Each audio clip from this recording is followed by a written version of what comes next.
ভাইজান তাড়াতাড়ি করেন, তুই আসবি তো। আমাকে ছাড়ুন ভাইজান তাড়াতাড়ি করেন।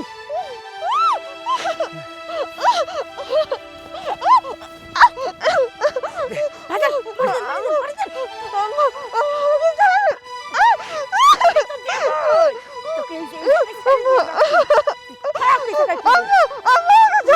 আমার বাড়ি বদনাম হয়ে যাবি, মাইনে নেবো। আমাকে চিন্তা খবর দেবেন না আপনারা, আপনাদের পায়ে পড়ে আমাকে ছেড়ে দিন।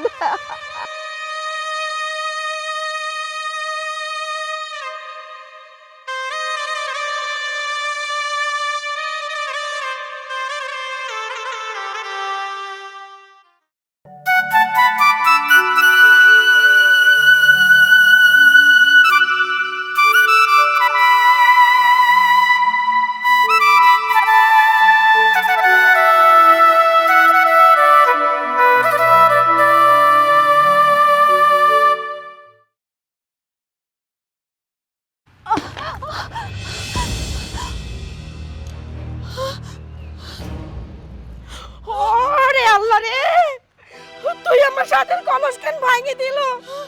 এখন এখন আমি কি করব? কত শখের কলস ছিলি আমার, তুই ইচ্ছা করে আবার কলস কেন ভাঙিছিস? কলস ভাঙিছিস কে? তোকে এখন আমি মারাই দিই। আম্মা বিশ্বাস করেন, আমি ইচ্ছা করে এটা ভাঙি নাই।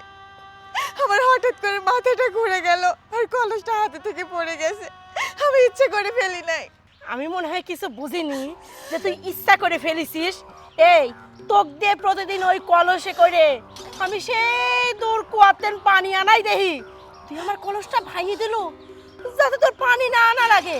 তুই কি ভাবিছিস তোকে আমি কষ্ট করাবো না? তোকে আমি আরেকটা কলস কিনে দেব। ওই কলস দিয়ে এখন দিনে একবার পানি আনাই, তখন আমি তো দুইবার করে পানি আনাবো। আম্মা এইভাবে বলছেন কেন? আমি তো প্রতিদিন আপনার পানিটা এনেই দেই, আর আমি তো অনেক দিন না খেয়ে আছি। আপনি আমাকে ঠিক মতো খাইতে দেন না। আমার শরীরে তো শক্তি নাই, আমি কিভাবে পানি আনবো? কি হয়েছে?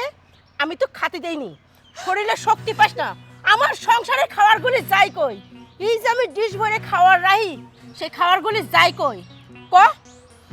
সেই খাওয়ার আর কোথায় যাবে আম্মা? আপনি আর আপনার ভাই মিলে তো সমস্ত খাবার একাই খান। আমাকে কি কখনো খাবার দেন আপনারা? কি হয়েছে? তুই আমার ভাই হিংসা করতেছিস? দরা তো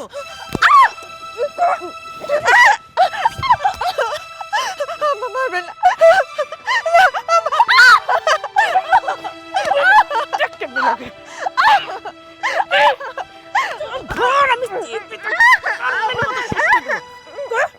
আমার ভাইয়ের খাওয়ালে হিংসা করিস? তুই আমার বাড়ি কোন দিন আইছিস? এই তো কি আছে? আমি তো তো পছন্দই করিনি। আমার সবল তো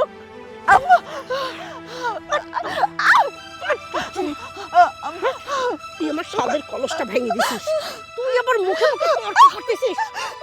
আমি তর্কে ফেলে দেবো। আরে মারা যাবি তো তুই, বোমাক মারতেছিস কিসের জন্য? হ্যাঁ ভাইজান, আপনি যে জিনিস জানেন না সেটা নিয়ে কথা কইেন না।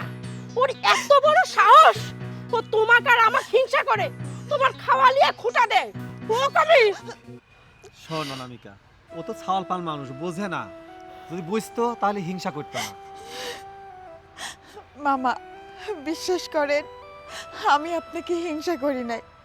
আম্মা শুধু আমাকে বলল যে আম্মা নাকি আমাকে সবসময় খাইতে দেয়। আমি শুধু এইটুকু বলছি, আমাকে কোথায় খাইতে দেন? খাবার তো আপনারা সবাই মিলে খেয়ে ফেলেন, আমাকে খাইতে দেন না। এটাই কি আমার অপরাধ বলেন? হ্যাঁ, এইটাই তোর অপরাধ। এই তুই কি বাপের বাড়িতে কোনো অর্থ সম্পদ আনিছিস যে তুই এত বড় বড় কথা কবু? আইছিস তো খালি হাতে আমার ছাওয়ালের হাতটা ধরে। তুই কোন আসপর্দায় আমার খাওয়া নিয়ে কথা কবু? শোন, আমার ভাইয়ের যতদিন ইচ্ছাই জায়গায় থাকবি, যা ইচ্ছা তাই খাবি। আর একবার যদি কথা কর চেষ্টা করিস না তো টুটির একটা আইনি ছিঁড়ে ফেলা দেবো আমি। আম্মা, আপনার ভাই আপনার বাড়িতে থাকবে, এটা আমার তো কোনো আপত্তি নাই। আপনার কাছে শুধু আমি এইটুকুই বলি যে আমাকে ঠিকমতো খাইতে দেন। আমি তো আপনার সমস্ত কথা শুনে চলি। আপনি যখন যে কাজ করতে বলেন আমি সেই কাজই করি। তাহলে আপনি কেন আমাকে কয়টা খাইতে দেন না আম্মা? অনামিকা, বৌমা তো ঠিকই বলছে, তুই ঠিক মতো খাইতে দিস না কেন? আর যদি ঠিক মতো যদি না খায়, ও কাজ করবি কি দিয়ে? ওর গায়ে তো শক্তি পাবে না। তুই বুঝিস না এটা? ভাইজান, তুমি আমার ভাই হয়ে ওর পক্ষে কে কথা কইছো? তুমি ভাইজান আমার পক্ষে কথা কবে? ভাইজান, তোমার কাছে কিন্তু এটা আশা করিনি আমি। শোন বোন, এটা পক্ষ অপক্ষ না, যেটা সঠিক সেটাই আমি বলতেছি। তুই বুঝিস না কিসের জন্য? কিন্তু ভাইজান, আমার সাদের কলস তো দেখ, আরে মারা যাবি তো, শর্ত আয়। একটা মাটির কলস ভাঙছে, তাতে কি হয়েছে? একটা কলস ভাঙছে তো 3টা কলস কিনে নিয়ে দেবো। চল সর। ভাইজান তুমি ছাড়ো। আরে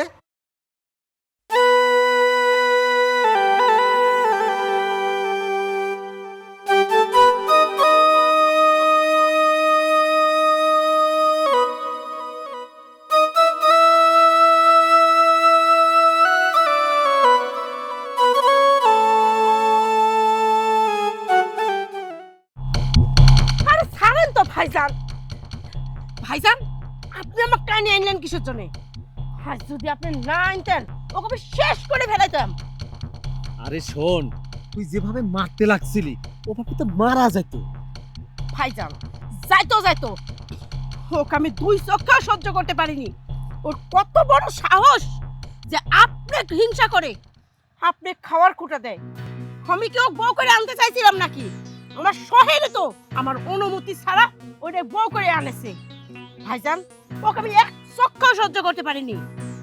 শোন, আমি একটা কথা কই, তুই যখন ওকে মারতেই চাচ্ছিস, একটা ঠান্ডা মাথায় মারা লাগবে। এত গরম দেখা দরকার নাই তো। মানে এমন ভাবে মারা লাগবে, মনে কর ধরবো মাছ, নাচবো পানি, কোনো গায়ে দোষ আসবে না। সেইভাবে সিস্টেম মতো ওকে মেরে ফেলবো। ঠিকই তো কইছেন ভাইজান। তাহলে তো সুযোগের অপেক্ষায় থাকা লাগবে। কখন কোন ভুল করবি আর খপ করে ওর গলাটা ধরে টপ করে গিলে খাবো। ঠিক কইনি ভাইজান? একদম ঠিক কইছিস।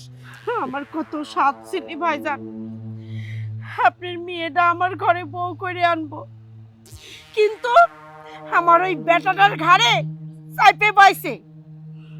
আমি আর স্বাদটা পূরণ করতে পারলাম না। কিন্তু ভাইজান, আপনি যেই বুদ্ধিটা আমার দিছেন, এই বুদ্ধি মতো যদি চলতে পারি ভাইজান, তাহলে আর কেউ আমাকে ঠেকাতে পারবে না। আপনার মেয়েটা সোহেলের সাথে বিয়ে দেওয়ায় ভাইজান, আমি যদি কোনো কিছু করতেও যাই, তাহলে আপনি সাই দিবেন তো? তুই আমার বোন না, তুই কোস কি আমি সাই দেব না? 100 বার 100 বার সাই দেব। শোন বোন, আমার একটা মাত্র মেয়ে না, আমি চাইছিলাম আমার মেয়েটা তোর ছেলের সাথে আমি বিয়ে দিই, সোহেলের সাথে। কিন্তু দেখ আমার ভাগ্য, আমার কত সয় সম্পত্তি, কি দেখাবি? আমার মেয়ে ছাড়া কেউ আছে? সব কিছুর মালিক আমার মেয়ে। এখন যদি সোহেলের সাথে আমার মেয়েটা বিয়ে দিয়ে পারতাম, আমি যে কি শান্তি পেতাম বোন, জানিস না? ভাইজান, কোনো চিন্তা করেন না। আপনার মনের আশা আর আমার মনের আশা, দুইজনের আশাই পূরণ করব ভাইজান। খালি সময়ের অপেক্ষা, কবে ওকে এই বাড়িতে সরাতে পারবো। আর ওকে যদি সরাতে পারি, তাহলে আপনি নিয়ে আমার বেটার বউ হয়ে আমার ঘরে আসবে। ভাইজান, একটু অপেক্ষা করেন, আর সময়ের জন্যে দিন গুনতে থাকুন, আর সুসময়ের জন্য অপেক্ষা করেন। ভাইজান, আপনি যে কইছিলেন টেবুনিয়া বাজারে আপনার কোনো দোকান আছে, আমাকে বলে দেহাতে নিয়ে যাবেন, গেলেন না তো? চল আজকেই নিয়ে যাব। ভাইজান, ওই দোকানগুলি কিন্তু আমার সোহেলের নামে দিবেন। অবশ্যই। আমার মেয়ে আর সোহেল পার্থক্য আছে বল? চলুন ভাইজান, চল। এখনই যাই। চল।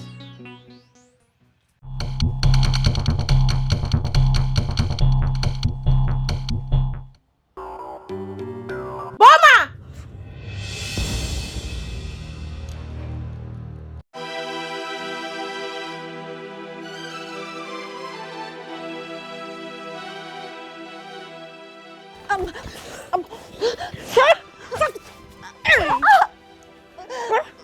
আমার অগোচরে তুই পর পুরুষ নিয়ে এসে ঘরের ভিতর রাখিস? এই, তাড়াতাড়ি কই ছাল রাখি না, ওটা কে ছিল আম্মা? আমি বলতে পারবো না।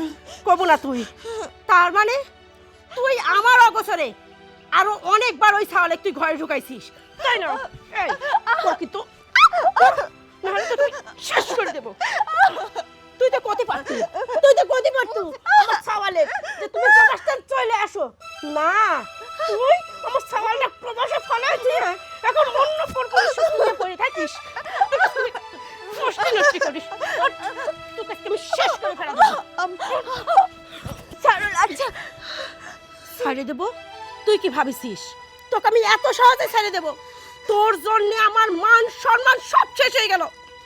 এলাকার লোক যদি এইসব জানতে পারে যে আমার বেটার বউ পরপুরুষ নিয়ে এসে ঘরে ফষ্টি নষ্টি করে, তাহলে আমার মান সম্মানের কি হবে? না না, আমি তো আমার মান সম্মান নষ্ট করতে দেব না। তোকে আমি এমন ব্যবস্থা করব যেন তোর এই মুখ তুই এলাকায় না দেখাতে পারিস, আর এলাকার লোকজন তোর এই ফষ্টি নষ্টির কথা না জানতে পারে। ভাইজান, ভাইজান, তাড়াতাড়ি আসেন। এই কি হয়েছে?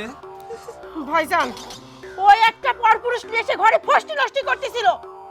ভাইজান, আমি হাতে নাতে ওকে ধরেছি। তুমি এখন কও, এই কথা যদি পাড়া ঘরের লোকজন জানতে পারে আমার এই মান সম্মান তো সব শেষ হয়ে যাবে। এখন আমি কি করি ভাইজান? ওর একটা ব্যবস্থা করো। শোন, যে বউ পরপুরুষের সঙ্গে ফষ্টি নষ্টি করে তুই তাকে এখনো বাঁচায় রাখছিস। হ্যাঁ, আমি হলে বাকে জিন্দা কবর দিতাম। ভাইজান, তুমি এটা কি কইলা? জিন্দা কবর? ভাইজান, এত সুন্দর বুদ্ধি তো আমার মাথায় আসতো না ভাইজান। এই জন্যেই তুমি আমার বড় ভাই। ভাইজান, তাহলে আমরা দেরি করতেছি কে? চলেন কাজটা শুরু করি। একটা গামছা নিয়ে আসেন, যান। ভাই, আম্মা, আম্মা আমাকে ছাড়ুন। তোর তো ছেড়ে দেবই, তো গরমের মতো ছেড়ে দেবো। বাঁধেন ভাইজান, চলেন চলেন। ভাইজান, তাড়াতাড়ি করেন, তুই চলে আসবি তো। আম্মা, আম্মা আমাকে ছাড়ুন। তোকে ছেড়ে দেবো না? তুই কি ভাবিছিস তুই এরকম নষ্টি ফষ্টি করবি আমার ঘরের ভিতরে, আর আমি তোকে ছেড়ে দেবো? এই যে এই জায়গায় তোকে ছেড়ে দিয়ে যাবো, তুই জম্মের মতো ফষ্টি নষ্টি করতে পারিস এই জায়গায় শুয়ে। ভাইজান, তাড়াতাড়ি করেন। ধরেন ধরেন ধরেন ধরেন।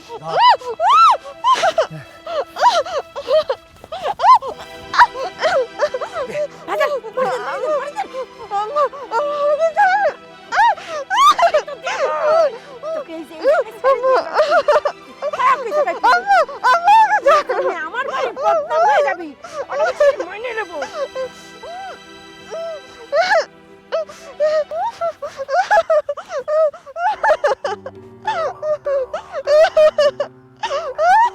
ভাইজান, ভাইজান, কোন তো দেখি এরকম করে ওর মুখটা আটকায় রেখে যদি কবর দেই, হঠাৎ রাতের বেলা ওর ভূত আমার সামনে এসে যদি কয়, আম্মা আমাকে মারলেন ঠিক আছে, আমার শেষ ইচ্ছাটা কে জানতে চাইলেন না, তখন আমি কি জবাব দেব ভাইজান? আমার তো জবাব দেওয়ার কোনো কথাই থাকবি না। তাই ভাইজান, আমার মনে হচ্ছে কি এখন ওর মুখখান খুলে দেই, তাতে ওর শেষ ইচ্ছাগুলি কমে নেই, ওর আত্মাটা শান্তি ঘুমাতে পারবি রে। তাই না বৌমা? ভাইজান, মুখটা খুলে দে এবার। তুই ঠিকই কইছিস, মুখটা খুলে দে, ওর শেষ ইচ্ছাটা জানতে পারবি।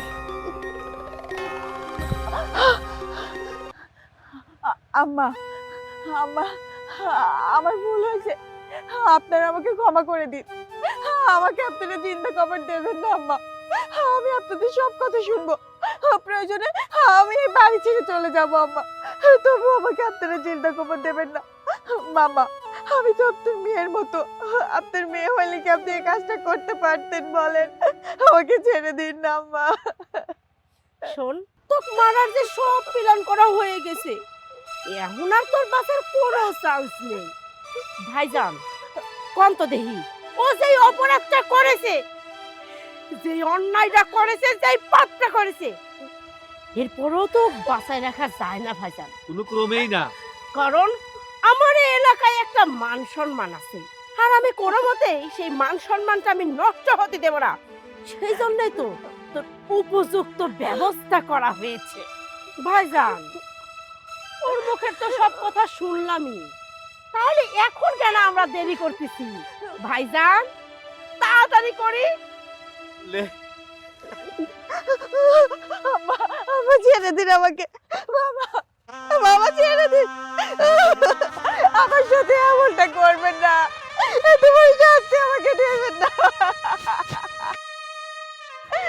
আমাকে চিন্তা খবর দেবেন না আপনারা, আপনাদের পায়ে পড়ে আমাকে ছেড়ে দিন। তাড়াতাড়ি করেন না।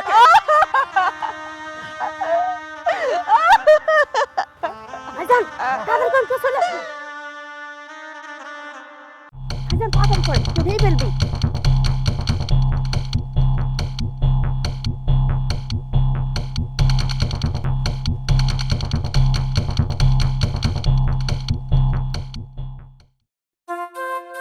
মা, মা, আকি, মা, সোহেল, মা, তুমি কেমন আছো? ভালো আছি। হঠাৎ করে তুই প্রবাস দিন চলে আইছিস, একবার তো জানালো না। মা, জানাই নাই তোমাদেরকে সারপ্রাইজ দেব বলে। ও, সারপ্রাইজ দেব? মা, আকি কোথায়? আকিকে ডাকো, আকিকেও সারপ্রাইজটা দিই। বাজার আখি তো নেই। আকি নেই মানে? আকি কোথায় গেছে? কি হয়েছে বাজান, জানিসই তো, আখির কোনো আবদার ফেলবের পারেনি। তে আখি বলে সেদিন মার্কেটে যায় একটা হার পছন্দ হয়েছে, তে আমার কাছে কইলি, আম্মা আমার একটা হার খুব পছন্দ হয়েছে। ও চাইলে তো আমি আবার না করবে পারিনি। মা, আমি তো জানি যে আকিকে তুমি নিজের মেয়ের চাইতেও বেশি ভালোবাসো। আখির কোনো আবদার তুমি অপূর্ণ রাখো না, কিন্তু আমাকে এখন এই সব গল্প শোনাচ্ছ কেন? আরে আল্লাহ, সেই কথাই তো কব। শোন বাজান, সেই দিন একবার ওর একটা শাড়ি পছন্দ হয়েছে, একখান শাড়ি পছন্দ হয়েছে, ওকে আমি 3খান শাড়ি কিনে দিয়েছি। আমি ওর মেয়ের জন্য বেশি ভালোবাসি জানিস বাজান। ওই হার দিয়ে আসি আখি আমার কাছে আবদার করলি, মা আমাকে একটা হার কিনে দাও। আমিও চিন্তা করলাম, আমার বৌমা হার চাইছে আর আমি হার কিনে দেব না। ও নিয়ে মার্কেটে যাবি লাগলাম। দুই শাওরি বেটার বউ গল্প করতে করতে রাস্তার কিনার দিয়ে হাঁটতেছি। হঠাৎ করে হাঁটতে হাঁটতে আখি কই উঠলে কি, আম্মা, আম্মা, আমার মাথা ঘুরতেছে। মাথা ঘুরতেছে কোতে কোতে আখি ঠাস করে পড়ে গেল। মা, মরে যায়, আখের উপর দিয়ে একটা টাক চলে গেল বাজার। আমি আর করতে পারতেছি না, তুই আমাকে আর শুধ করিস নি, আমি আর কমো না। মা, তুমি এগুলো কি বলছো? আকি, আকি রোড অ্যাক্সিডেন্ট করে মারা গেছে? না, এটা আমি বিশ্বাস করি না, এটা আমি বিশ্বাস করি না। আমার আকি, আমার আকি আমাকে ছেড়ে যেতে পারে না মা, আমার আকি আমাকে ছেড়ে যেতে পারে না। তুমি আমাকে মিথ্যা বলছো। আমার আকি, আমার আকি আমাকে ছেড়ে যেতে পারে না। বাজান রে, আমি তোর মা হই, আর আমি মা হয়ে কি তোকে মিথ্যে কথা কব? এই কথাটা কতি যায় তো আমার বুকের ফটি সসির হয়ে যাচ্ছিলি বাজার। মা, বাড়িতে এত বড় একটা ঘটনা ঘটে গেছে, কই আমাকে তো একবারও বলনি, আমাকে তো একবারও জানাওনি। মা, এটা আমি বিশ্বাস করি না। বাবা রে, যেটা সত্যি সেটা তো মানা লাগবে। তো কইনি, তুই তো আখি জান দিয়ে ভালোবাসিস। দেখা গেল আখির মরার কথা শুনি তুই হার্ট অ্যাটাক করে তোর একটা কিছু হয়ে গেল, তখন আমি কি করবো রে? এই জন্যই বাজান তোকার কিচ্ছু শোনাই রে বাজান। মা, বাড়িতে এরকম ঘটনা ঘটছে, আর আমি দূরপ্রবাসী আছি, আমাকে তোমরা কিছুই জানাওনি, কিছু জানানোর প্রয়োজনটা মনে করলা না। বাজান তুই শান্ত হ, আমি বুঝতে পারতেছি তুই অনেক ভেঙে পড়েছিস। এই অবস্থায় কেউ ভালো থাকতে পারে না। বাজান অনেক দূর তুই জার্নি করে আইছিস, চল ঘরে চল, চল। ভাইজান এদিকের কাজ তো কমপ্লিট, এবার আপনি বাড়িতে যান। বাড়িতে গিয়ে আপনার মেয়েকে আমার ছেলের বউ বানানোর জন্য প্রস্তুতি নেন। আচ্ছা বোন, হ্যাঁ তুই যেটা বলতেছিস আমি ঠিক সেটাই করব। তাহলে আমি এখন যাই। হ্যাঁ আচ্ছা ভাইজান চলেন। চল।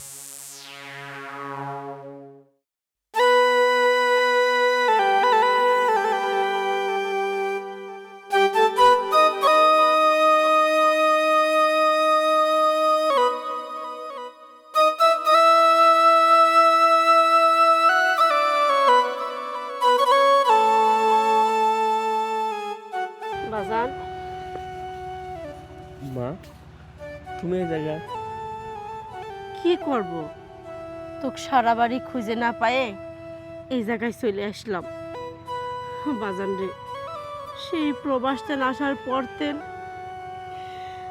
আখির কথা শোনার পরতেন তুই একভাবে মন খারাপ করে থাকিস, ঠিক মতো খাওয়া দাওয়া করিস না, গোসল করিস না, খালি কাদাকাটি করিস।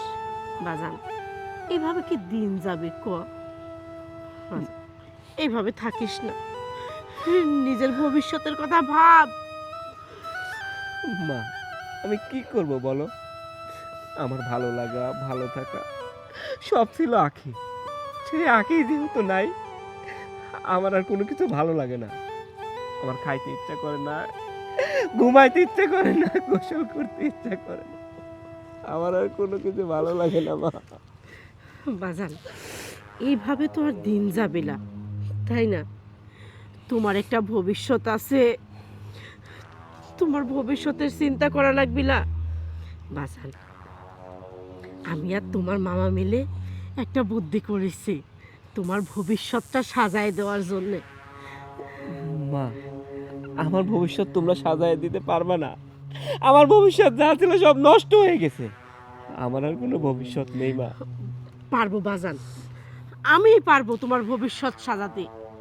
আমি কি মা হয়ে সারা জীবন দেখবো তুমি এইভাবে কষ্ট পাইছো?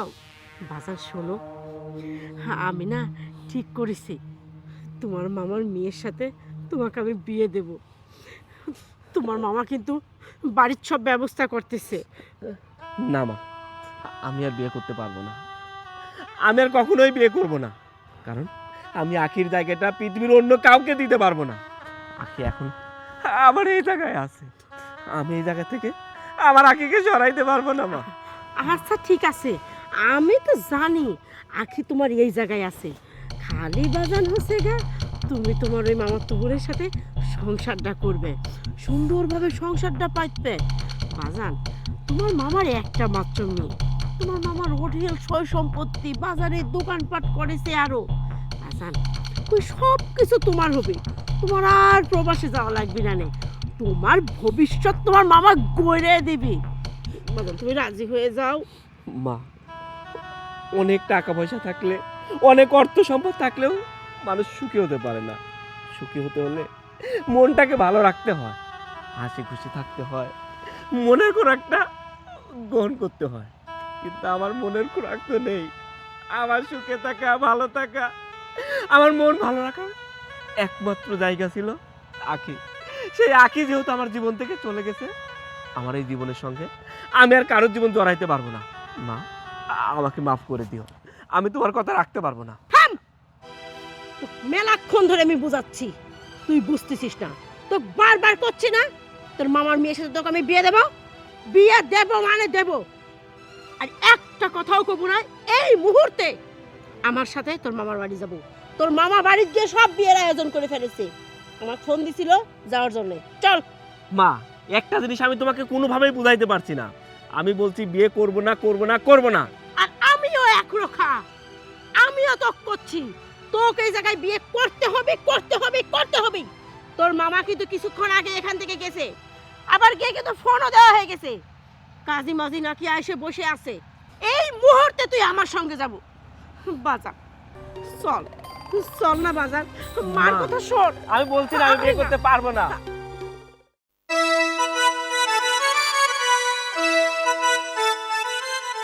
বাজার দেখ তো, তো পাঞ্জাবি পরে কত সুন্দর দেখা যাচ্ছে। মনে হচ্ছে কি ওই আকাশের চাঁদ আমার বাড়ির উঠানে এসে নামেছে। মা, আমারও কিন্তু এখনো যাইতে ইচ্ছা করছে না। মা চলো না আমরা ফিরে যাই। সোহেল, একটা শুভ কাজে বাড়াচ্ছি, এরকম অলৌকিক কথাবার্তা কইসনি। চল বাজার।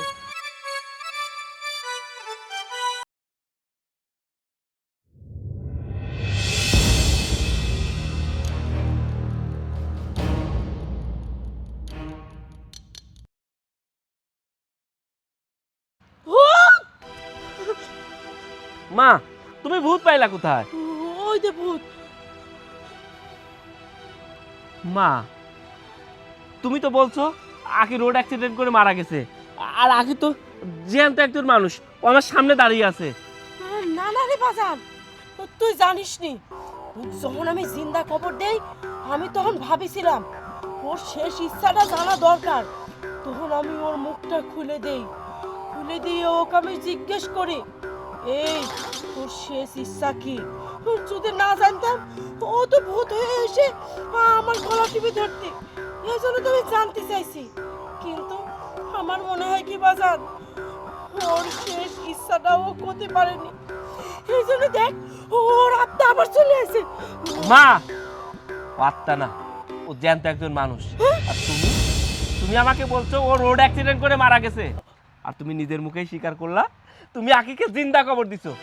কিন্তু কেন মা, কেন আকিকে জিন্দা কবর দিছো? কথা বলছো না কেন? কথা বলো। রোড অ্যাক্সিডেন্টে মরে গেছে তো। তুমি নিজের মুখে এই মাত্র স্বীকার করছো যে তুমি তাকে জিন্দা কবর দিছো, আর তুমি আবার বলছো ও রোড অ্যাক্সিডেন্ট করে মারা গেছে। মা এখনো সময় আছে, সত্যটা বলো। সত্যি কথা, ও তো আমি আর তোর মামা মিলে চিন্তা খবর দিছি, কিন্তু ও জ্যান্ত হয়ে কি করে ফিরলো? ও জ্যান্ত হয়ে কিভাবে ফিরলো সেটা জানতে চাও? সেটা শুনবা? তাহলে শোনো।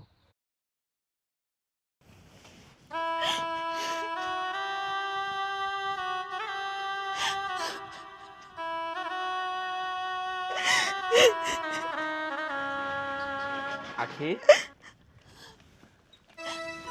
সোহেল, কেমন আছো তুমি? আমি ভালো আছি, তুমি কেমন আছো? আমিও ভালো আছি, কিন্তু তুমি কান্না করছো কেন? কিছু না সোহেল, আসলে তোমার কথা খুব মনে পড়ছিল, সেজন্য চোখে পানি চলে আসছে। আমি যে তোমাকে এত তাড়াতাড়ি কাছে পাবো আমি ভাবতেও পারি নাই। তুমি জানো, তোমাকে দেখে আমি সব কিছু ভুলে গেছি।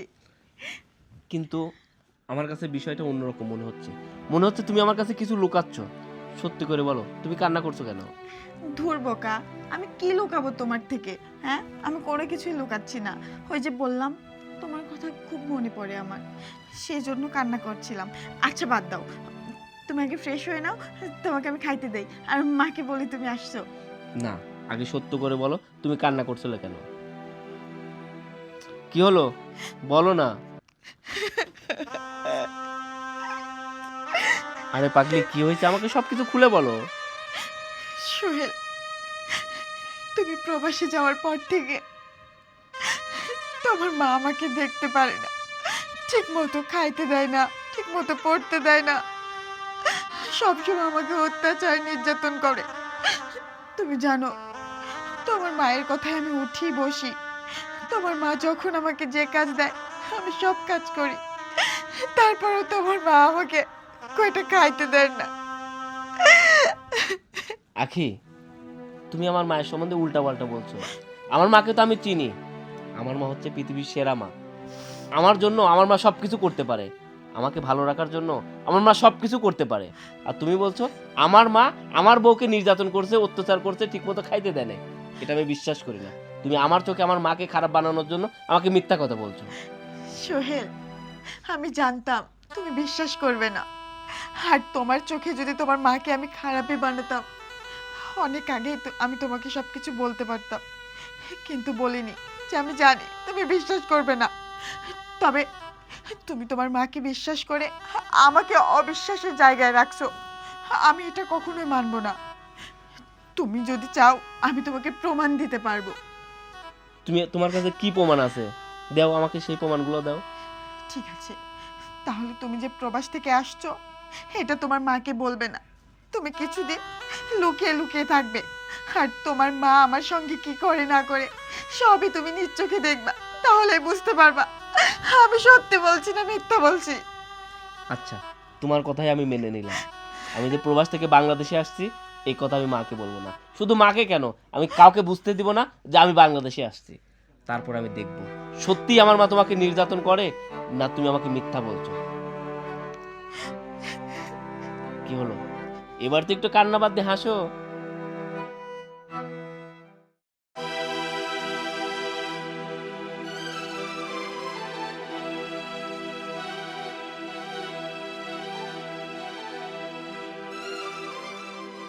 আমি তো কোনোভাবে ওদের হাত থেকে ছুটে আসলাম, আমি তো বেঁচে গেলাম, কিন্তু কিন্তু ওর কি হবে না জানি। ওই বাড়ির লোকজন ওকে খুব নির্যাতন করবে, খুব অত্যাচার করবে। আমি কি কাজটা ঠিক করলাম নাকি ভুল করলাম? না না, আমি এখন কি করব? না, আমার চোরের মতো পালালে হবে না, আমাকে কিছু একটা করতেই হবে।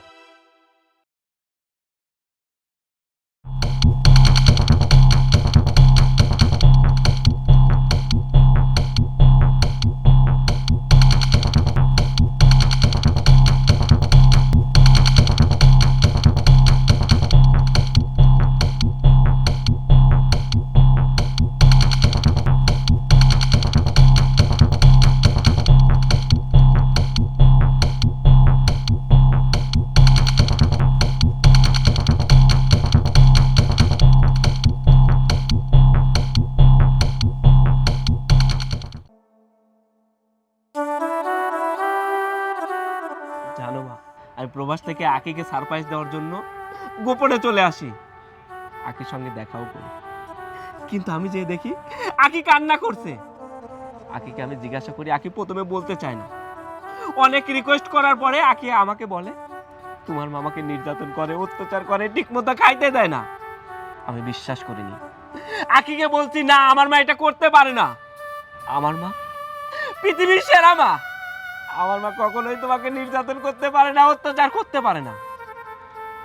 আগে আমাকে বলছিল, আমি জানি আমি যদি তোমাকে বলি তোমার মামাকে নির্যাতন করে, অত্যাচার করে, তুমি বিশ্বাস করবা না। তুমি যখন প্রবাসী ছিলা আমি তোমাকে বলতে চাইছি, কিন্তু আমি জানি আমি বললেও তুমি বিশ্বাস করবে না, এই জন্য বলি নাই। তারপর আকিকে বলি আমার মা যে তোমাকে নির্যাতন করে, অত্যাচার করে, সেটা আমি নিজের চোখে দেখতে চাই। তারপরে আমি আর তোমাকে বলি নাই যে আমি প্রবাস থেকে চলে আসছি। আখির ঘরে যে ছেলেটাকে তুমি ধরতে চেয়েছিলা সেই ছেলেটা অন্য কেউ ছিল না, সেই ছেলেটা আমিই ছিলাম। আমি দেখতে চাইছিলাম আমার মা সত্যি কি আমার বউকে নির্যাতন করে, আমার বউকে অত্যাচার করে।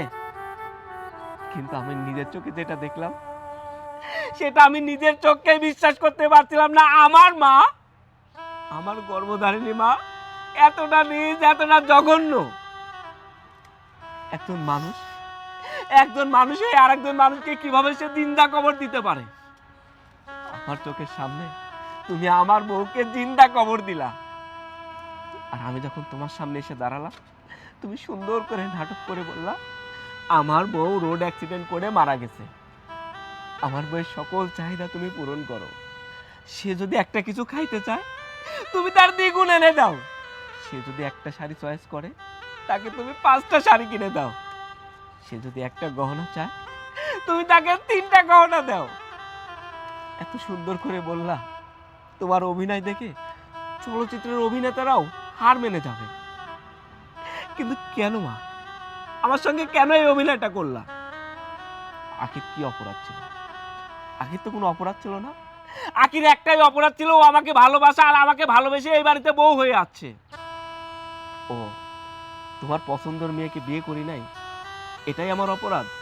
তোমার ভাইয়ের মেয়েকে আমি বিয়ে করি নাই, এটাই কি আমার অপরাধ? জানো মা, প্রত্যেকটা ছেলে অনেক সুখে থাকতে চায়, শান্তিতে থাকতে চায়। আসলে শান্তি কাকে বলে? কোথায় গেলে আমরা শান্তি পাবো? সবাই তো শুধু শান্তি খুঁজে, কিন্তু কোথায় গেলে শান্তি পাওয়া যায় সেটা কেউ বিশ্বাস করতে চায় না। আমি সারা জীবন যাকে নিয়ে থাকবো, যাকে নিয়ে আমি সুখে থাকবো, আমি তো তাকেই বিয়ে করেছিলাম। আমি অনেক সুখে ছিলাম, কিন্তু আমার সুখটা তোমার সহ্য হলো না। জানো, প্রবাসে আমরা কাজ করি, প্রবাসে না অনেক কষ্ট করে টাকা উপার্জন করতে হয়। প্রত্যেকটা প্রবাসী তার পরিবারকে ভালো রাখার জন্য এত কষ্ট করে টাকা উপার্জন করে। শুধু একটা প্রবাসী টাকা কষ্ট করে ইনকাম করে না, প্রত্যেকটা প্রবাসীর বউকে অনেক স্যাক্রিফাইস করতে হয়। একজন প্রবাসী যখন প্রবাসে চলে যায়, সেই প্রবাসীর বড় অনেক কষ্ট হয়। সেই মেয়েটা তার বাবা মা ভাই বোন সকল আত্মীয় স্বজন ছেড়ে শ্বশুর বাড়িতে আসে স্বামীর ভালোবাসা আদর পাওয়ার জন্য, কিন্তু সেই স্বামী দূর প্রবাসে চলে যায়। সেই মেয়েটা বাইরে বের হতে পারে না। বাইরে বের হলে পাড়ার ছেলেরা তার দিকে কুনজরে তাকায়, বাজে বাজে কথা বলে।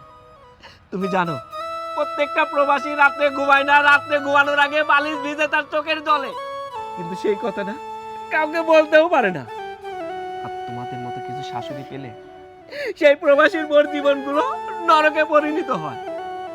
মা, আজকে যদি ওটা তোমার মেয়ে হইতো, তাহলে কি তার সঙ্গে এমনটা করতে পারতে? তোমার মেয়ে হলে তুমি কি তাকে জিন্দা কবর দিতে পারতে? আর তুমি তোমার ভাইয়ের মেয়েকে আমার সঙ্গে বিয়ে দিবে বলে এই মেয়েকে নির্যাতন করলা। আমি যদি তোমার ভাইয়ের মেয়েকে বিয়ে করে এনে নির্যাতন করতাম, অত্যাচার করতাম, তাহলে তুমি কি করতা? আমি জানি আমার এই কথার উত্তর তোমার কাছে জানা নেই।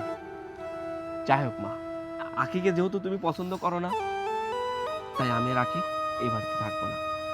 আখি, চলো আমরা দূরে কোথাও চলে যাব। আমাদের কোনো টাকা পয়সার দরকার নেই, আমাদের কোনো বাড়ি ঘরের দরকার নেই, প্রয়োজনে আমরা গাছতলায় থাকবো, তবু এই পরিবারে এই মহিলার সঙ্গে থাকবো না। তুমি যে আমার মা সেটা ভাবতে আমার লজ্জা করে, ঘৃণা হয়। চেষ্টা বাজার, তুই আমাকে একা করে যাস নি। তুই চলে গেলে আমি একা হয়ে যাব। তুই ছাড়া যে আমার কেউ নেই। আজ তোর কাছে মা পর হয়ে গেল না, ওই বর জন্যে তুই তোর মা পর করে দিস না। মা, আমি তো সব চাইতে তোমাকে বেশি ভালোবাসি, তোমাকে বেশি বিশ্বাস করি। আর বিশ্বাস করি জন্য আমার বউকে তোমার হাতে তুলে রেখে দিয়েছি, তোমার হাতে তুলে দিয়েছিলাম আর বলেছিলাম, মা তুমি ওকে মেয়ের মতো আদর করবা, মেয়ের মতো যত্ন করবা। কিন্তু তাকে তুমি দিনের পর দিন নির্যাতন করছো, অত্যাচার করছো। শুধু তাই নয়, একজন প্রবাসীর বউকে জিন্দা কবর দিছো। আর যাই হোক, তোমার মতো মায়ের সঙ্গে আমি থাকবো না। আখি, চলো। সোহেল, আমি বলছিলাম কি, প্লিজ আখি, এরপরেও তুমি আর কোনো কথা বলো না। তুমি কি বলবা? আমার এই মাকে ক্ষমা করে দিব? আমি আমার মাকে ক্ষমা করে দিব, এই বাড়িতে রেখে আমি আবার প্রবাসে যাব। আমার এই মা আবার তোমাকে জিন্দা কবর দিবে। আমি চাই না আমার বউকে আবার জিন্দা কবর দিক। চলো। সোহেল, সোহেল, আমার কথা শোন সোহেল।